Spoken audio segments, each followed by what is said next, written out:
तो नमस्कार दोस्तों, आज की क्लास में आप लोगों मैंने एक टॉपिक बतानी है, जैसे कि केशवानंद भारती बनाम केरल राज्य। ये टॉपिक काफी ज्यादा ही महत्वपूर्ण रहता है कि ये जो केस है, इस केस को जो है 50 साल से ऊपर हो चुका है। और ये जो केशवानंद भारती बनाम केरल राज्य है, ये पॉलिटिकल साइंस का यूपीएससी के जो भी बच्चे पढ़ते हैं उनमें आपका जीएस सेकंड का पेपर में एक क्वेश्चन पूछा है। क्या है केशवानंद भारती बनाम केरल राज्य और क्यों इसको आगे लाया गया? हमारे भारतीय संविधान के अंदर एक बहुत बड़ा संशोधन हुआ था। इस संशोधन के अंतर्गत देखा गया कि केशवानंद भारती बनाम केरल राज्य को सबसे महत्वपूर्ण माना गया है, जो कि इंडिया के अलावा देश विदेश में भी चर्चा का विषय रहा है। केशवानंद भारती बनाम केरल राज्य था क्या और इसमें मुद्दे क्या थे, क्यों इसको इतना हाईलाइट किया गया, उसके बारे में आपको जानकारी देना चाहूंगा। अलग अलग वीडियो अलग अलग कंटेंट बनते हैं। आज हम आपके लिए नया कंटेंट लाए हैं। इसमें शॉर्ट वीडियो में आपको ज्यादा से ज्यादा चीजें बता दूंगा। हुआ क्या था, आपको पता होगा कि केशवानंद भारती केरल बनाम राज्य, हमारा देश 1947 में आजाद हुआ और हमारे देश का अपना एक संविधान बना 1950 में। संविधान लागू होने के उपरांत हमने देखा कि हमारे पास 7 मौलिक अधिकार दिए गए, जिनमें संपत्ति का अधिकार भी था और एक आपका धार्मिक स्वतंत्रता का अधिकार दिया गया था। संपत्ति के अधिकार को बाद में खत्म कर दिया गया, लेकिन धार्मिक स्वतंत्रता का अधिकार हमारे संविधान में आज भी निहित है। केशवानंद भारती जो थे, एक मठ के जो है व्यक्ति थे, केशवानंद, जो कि हिंदू मठ थे। केशवानंद जी केरल राज्य के अंदर एक बहुत बड़े मठ का जो है क्या थे, प्रवर्तक थे।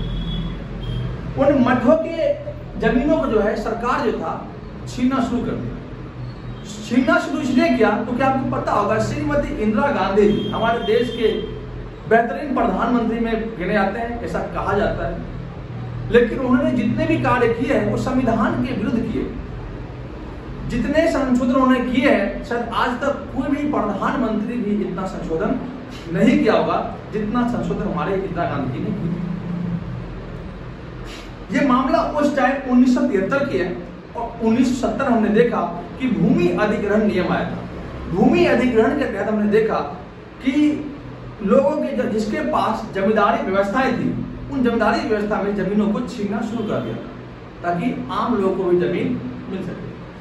लेकिन हुआ क्या था, केरल के अंदर जो मठ के व्यक्ति थे केशवानंद भारती, जब उनकी जमीन को सरकार ने जब्त कर लिया तो उन्होंने केस दायर कर दिया। कहाँ? सुप्रीम कोर्ट में। सुप्रीम कोर्ट में केस दायर की कब? 1973 में। 1973 की ये बात है। 1973 में जो है सुप्रीम कोर्ट में केस दायर हुआ और केस दायर पे जो है केशवानंद भारती ने यह अपील की कि हमें आर्टिकल 26 मतलब अनुच्छेद 26 के तहत अपने निजी जमीन पर धर्म संस्थान मतलब धार्मिक संस्थान खोलने का अधिकार है। अपने निजी जमीन पर 26 के तहत निजी जमीन पर धार्मिक संस्थान खोलने का अधिकार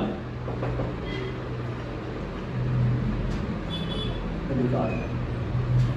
इसमें यह देखा गया कि जो निजी जमीन थी, इसी के आधार पर जो केशवानंद भारती थे वो गए कोर्ट में, सुप्रीम कोर्ट आए और सुप्रीम कोर्ट में जाने के बाद उन्होंने यह अपील किया कि हमारी एक निजी स्वतंत्रता है, अर्थात धार्मिक स्वतंत्रता के तहत हम जो है धार्मिक संस्थान को अपने निजी जमीन पर खोल नहीं सकते हैं।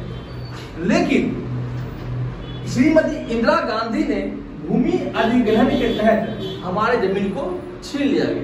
ये कहाँ का इंसाफ है? सुप्रीम कोर्ट ने एक बैठक की और इस बैठक में लगभग 13 जज बैठे।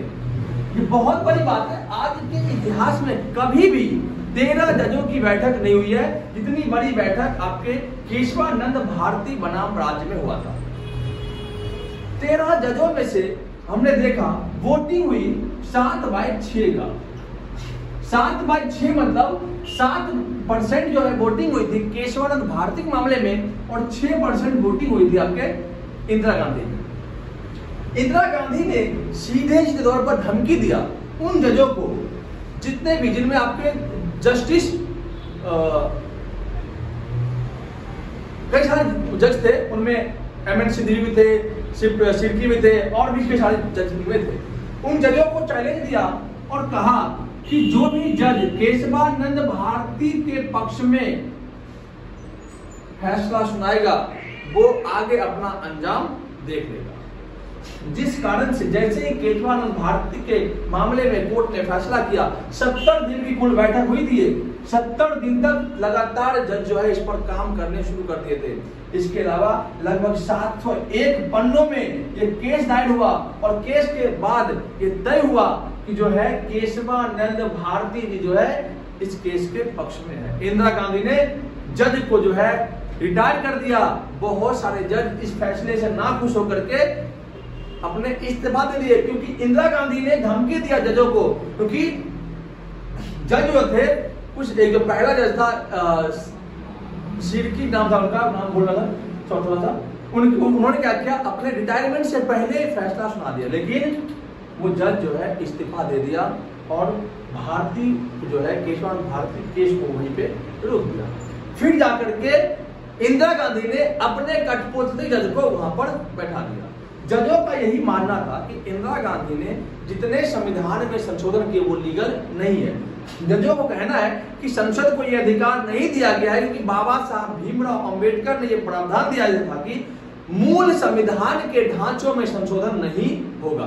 संविधान में संशोधन करने का अधिकार है, मौलिक अधिकार में आप संशोधन कर सकते हैं, लेकिन जो मूल ढांचे है संविधान का, जो नियम बना हुआ है, उसमें संसद को संशोधन करने का अधिकार नहीं है। लेकिन इंदिरा गांधी ने उस तक में संशोधन करवा दिया, जिस कारण से हमने देखा कि प्रीवी पर्स की समाप्ति हुई, बैंकों का राष्ट्रीयकरण हुआ। ये तमाम संशोधन के बाद 42वां संशोधन अधिनियम भी आया था। इसके विरोध में भी सरकार ने पक्ष में फैसला सुनाया था, लेकिन इन फैसलों को कोर्ट ने रद्द किया था।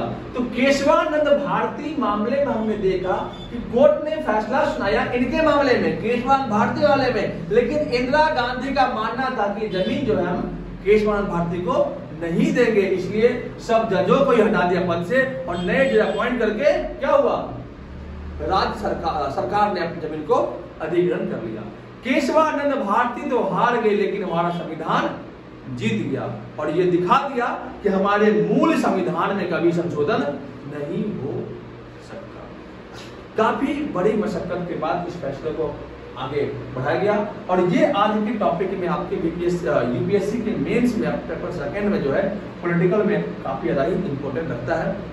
तो आप लोग ध्यान देंगे और चीजों को समझने की कोशिश करेंगे और चीजों को लिखने का प्रयास करेंगे। इनमें ये चीजों को देखना है। 1973 में फैसला आया।